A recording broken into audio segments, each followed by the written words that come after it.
ഉപരാഷ്ട്രപതി തെരഞ്ഞെടുപ്പിൽ vote ചോർന്നതിന്റെ ഞെട്ടലിൽ India സഖ്യം. മഹാരാഷ്ട്രയിൽ നിന്നടക്കം വോട്ട് ചോർന്നുവെന്നാണ് നിഗമനം.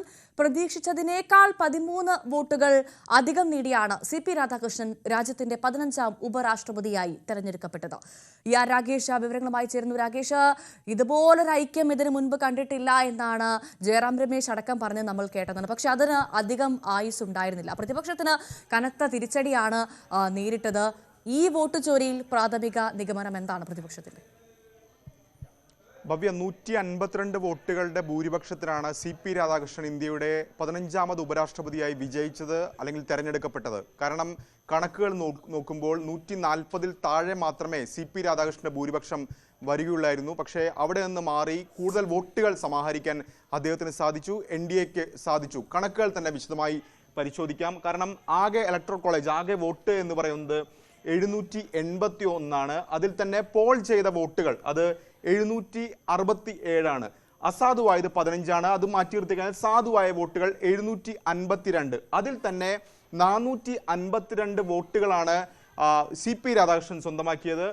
300 വോട്ടുകൾ മാത്രമാണ് ഇന്ത്യ സഖ്യത്തിന്റെ സ്ഥാനാർത്ഥി സുദർശൻ റെഡ്ഡിക്ക് സ്വന്തമാക്കാൻ സാധിച്ചത്. അതാണ് ഈ കണക്കുകൾ സൂചിപ്പിക്കുന്നതാണ്. പക്ഷേ കണക്കുകളിലേക്ക് വരികയാണെങ്കിൽ അങ്ങനെയല്ല സാഹചര്യം. നേരത്തെ പറഞ്ഞതുപോലെ തന്നെ ഈ NDAക്ക് ഉണ്ടായിരുന്ന വോട്ട് എന്ന് പറയുന്നത് 428 വോട്ടുകൾ മാത്രമാണ്. കൂടാതെ YSR കോൺഗ്രസ് അവർക്ക് പിന്തുണ പ്രഖ്യാപിച്ചിരുന്നു. അങ്ങനെ വരുമ്പോൾ 439 വോട്ട്, അതാണ് 452 എന്ന സംഖ്യയിലേക്ക് എത്തിക്കാൻ ഇപ്പോൾ NDAക്ക് സാധിച്ചത്. അതായത് 13 വോട്ടുകൾ അധികം സമാഹരിക്കാൻ സാധിച്ചു. ഒരുപക്ഷെ 149 താഴെ മാത്രമായിരുന്നു ഭൂരിപക്ഷമെങ്കിൽ ഇന്ത്യയുടെ ചരിത്രത്തിലെ ഏറ്റവും കുറഞ്ഞ ഭൂരിപക്ഷത്തിൽ തെരഞ്ഞെടുക്കപ്പെടുന്ന ഉപരാഷ്ട്രപതിയായി മാറുമായിരുന്നു CP രാധാകൃഷ്ണൻ.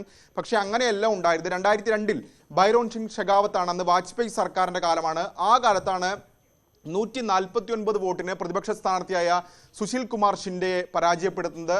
305 വോട്ട് അന്ന് ഷിൻഡെ നേടിയ 305 വോട്ടാണ് തോറ്റ സ്ഥാനാർത്ഥിക്ക് ലഭിച്ച ഏറ്റവും കൂടുതൽ വോട്ടുകൾ. പക്ഷേ 300 വോട്ടുകളെ എത്താൻ കഴിഞ്ഞിട്ടുള്ളൂ സുദർശൻ റെഡ്ഡിക്ക്.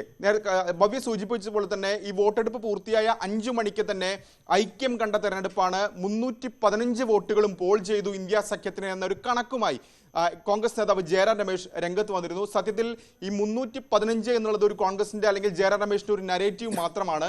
കാരണം ഇന്ത്യ സഖ്യത്തിന് സുദർശൻ റെഡ്ഡിക്ക് പിന്തുണ പ്രഖ്യാപിച്ച MP-മാരുടെ എണ്ണം 324 പക്ഷേ ജയറാം രമേശ് 315 എന്നൊരു പുതിയ കണക്ക് അവിടെ അവതരിപ്പിക്കുകയാണ് ചെയ്തത്. എന്നിട്ട് പോലും ആ നമ്പറിലേക്ക് എത്താൻ സാധിച്ചില്ല.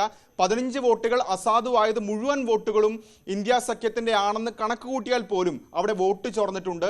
ഏതായാലും കോൺഗ്രസ് അടക്കമുള്ള കക്ഷികൾ ഈ വോട്ട് ചോർന്നത് ശരിയാണെന്ന് അല്ലെങ്കിൽ അത്തരം പ്രതികരണമൊക്കെ തന്നെ നടത്തിക്കൊണ്ട് രംഗത്ത് വന്നിട്ടുണ്ട്. ഏതായാലും ചെറു പാർട്ടികളെ സ്വാധീനിക്കാൻ കഴിഞ്ഞു കേന്ദ്ര സർക്കാരിന്, BJPക്ക് എന്ന വിലയിരുത്തൽ ഏതായാലും ഇന്ത്യ സഖ്യത്തിനുണ്ട്. പ്രത്യേകിച്ച് ആം ആദ്മി പാർട്ടിയുടെ ചില വോട്ടുകൾ ചോർന്നതായി കണക്ക് കൂട്ടുന്നു ഇന്ത്യ സഖ്യം. കൂടാതെ ജാർഖണ്ഡിലെയും മഹാരാഷ്ട്രയിലും ഒക്കെ തന്നെ ഗവർണറായി പ്രവർത്തിച്ചിട്ടുണ്ട് CP രാധാകൃഷ്ണൻ. അവിടെ രാഷ്ട്രീയ കക്ഷികളുമായി നല്ല ബന്ധമുണ്ടായിരുന്നു. അപ്പോൾ ശിവസേനയുടെ വോട്ടുകൾ, ഉദ്ധവ് താക്കറെ വിഭാഗം ശിവസേനയുടെ വോട്ടുകളിൽ ചോർച്ചയുണ്ടായിട്ടുണ്ട്. കൂടാതെ NCPയുടെ വോട്ടുകളും ചോർന്നിട്ടുണ്ടാകുമെന്ന സംശയം ഇപ്പോൾ ഇന്ത്യ സഖ്യം പ്രകടിപ്പിക്കുകയാണ്. ഏതായാലും ഉദ്ധവ് താക്കറെ വിഭാഗം ഇപ്പോൾ പ്രതികരണവുമായി രംഗത്ത് വന്നിട്ടുണ്ട്. അവർ ഇന്ത്യ സഖ്യത്തിനൊപ്പം നിൽക്കുകയാണ് ചെയ്തത്.